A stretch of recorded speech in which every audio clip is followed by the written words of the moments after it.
Baseball worker trade union के सदर सैयद जुल्फ़िकार शाह ने मसीह मुलाजमीन की क्रिसमस से कबल तनख्वाहों की अदायगी को यकीनी बनाने के लिए म्यूनसिपल कमिश्नरों से मुलाकात की, जिसमें सदर टाउन के नूर हसन चौकियो भी शामिल थे, जबकि म्यूनसिपल कमिश्नर चिनेसर टाउन इकरार जलपानी, अच्छा ये नई फिल्म है कोई बात नहीं, और म्यूनसिपल कमिश्नर जीना टाउन इलाही बख्श बहन से भी मुलाकात की। ये 17 वाले तो नहीं है, कोई बात नहीं।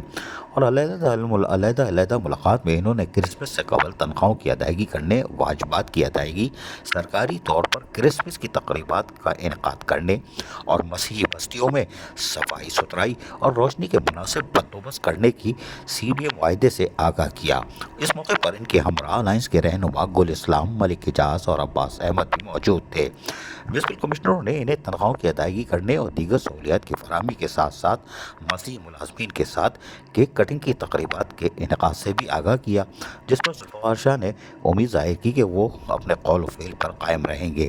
यकीनी तौर पर इस वक्त तो जुल्फ़िकार शाह को देख के ये डर ही गए होंगे, कोई नोटिस तो नहीं लिया है, इसलिए सुम्बम बकबम हो गए और फौरी तौर पर कहा, बोला केक भी काटेंगे। जुल्फ़िकार शाह ने कहा काट लो भाई हमारी वजह से। अजीज़ आरिफ, KBS बलियाती न्यूज़, कराची।